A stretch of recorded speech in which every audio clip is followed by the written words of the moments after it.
Setelah itu teman-teman sekalian, ada kejadian yang unik sekali.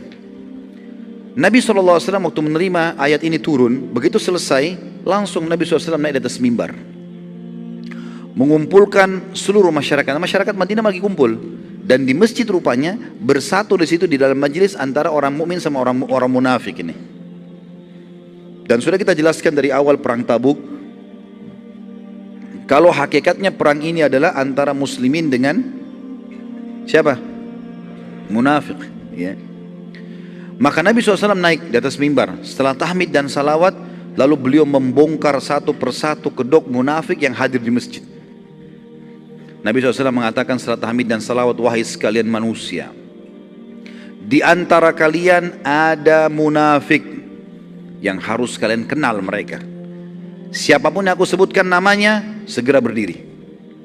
Maka mulailah Nabi SAW menyebut satu persatu, berdiri wahai fulan, berdiri wahai fulan, berdiri wahai fulan, sampai Nabi menyebutkan 36 orang.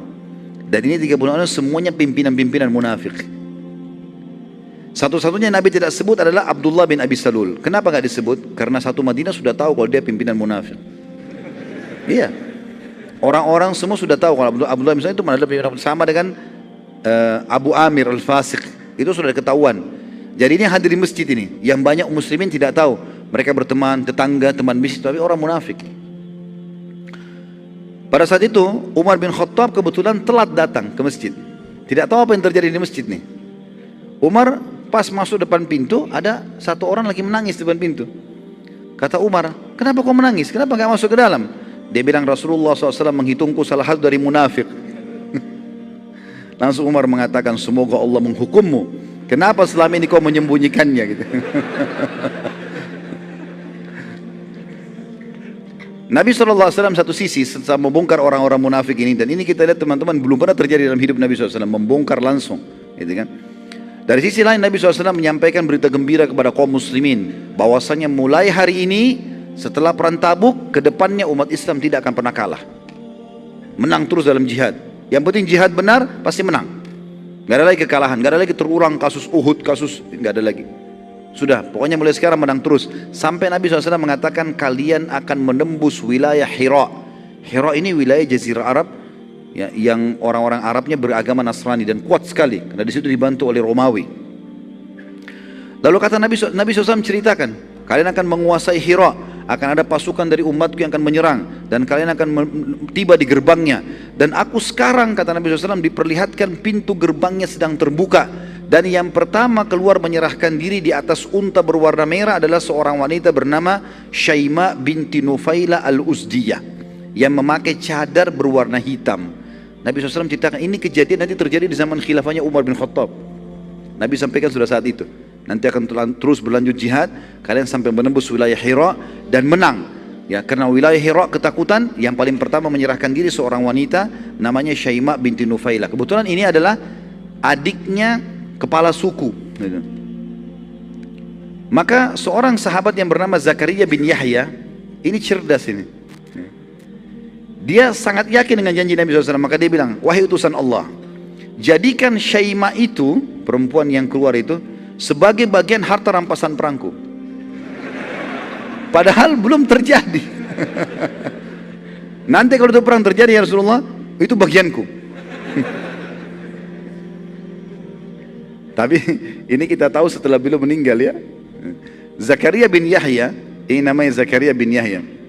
Jadi kalau Nabi Allah kan Yahya bin Zakaria, ini terbalik. Ya.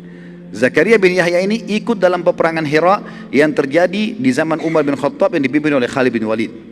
Pada saat itu kebetulan karena di zaman Umar ada sahabat ikut, tapi kebanyakan tabi'in. Banyak yang gak kenal Zakaria ini siapa. Sahabat iya, tapi bukan sahabat yang banyak meriwayatkan hadis, biasa saja gitu. Bahkan sahabat ini dikenal tidak bisa baca, tidak bisa nulis. Nanti kita lihat bagaimana kasusnya terjadi. Dia ikut di peperangan itu, dan terjadi seperti yang Nabi SAW gambarkan. Begitu pasukan muslimin mengepung berapa hari, mereka mengalah, dan pada saat mengalah, Syaima binti Nufaila al-Uzdi ini betul-betul keluar. Persis seperti Nabi gambarkan, di atas unta merah, pakai cadar warna hitam gitu. Maka waktu itu dia menyerahkan diri. Begitu menyerahkan diri, Zakaria langsung dekati. Dipegang tali kekangan untanya, ini bagianku.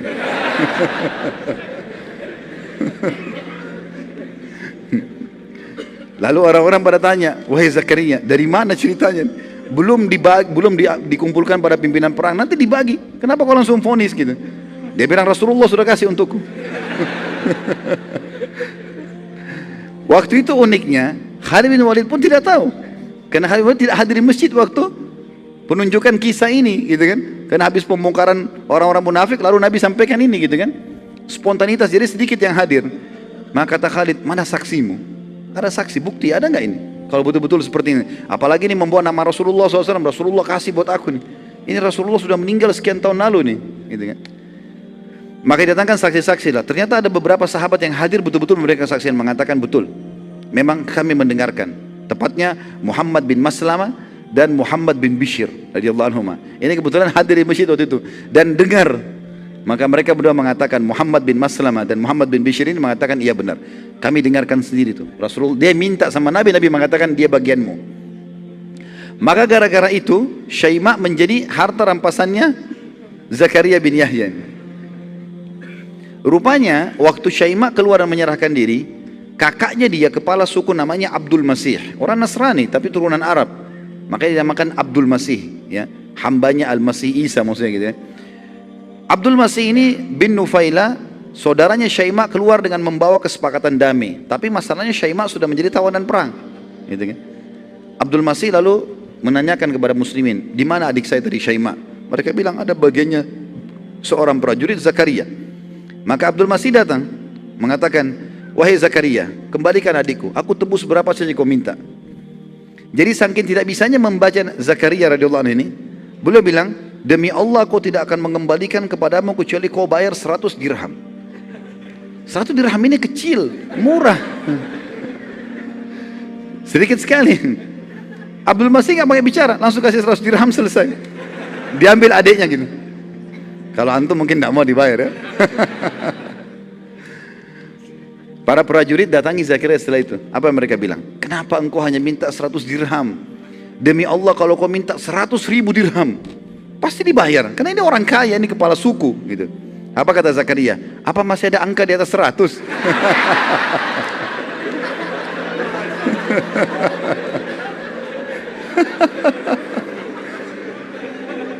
Jadi luar biasa polosnya gitu kan. Nggak bisa baca, nggak bisa hitung gitu. Sama dengan antum cuma tahu ada nilai 1.000 rupiah aja.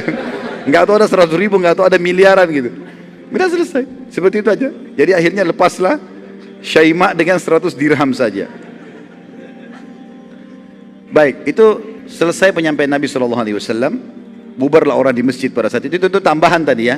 Itu tambahan karena penyampaian Nabi SAW sampai ke pembebasan Hira tadi. Dan bagaimana Zakaria minta Syaima menjadi bagiannya. Kasus masalah peperangan tadi yang terjadi zaman Umar itu tambahan informasi untuk menguatkan berita tadi.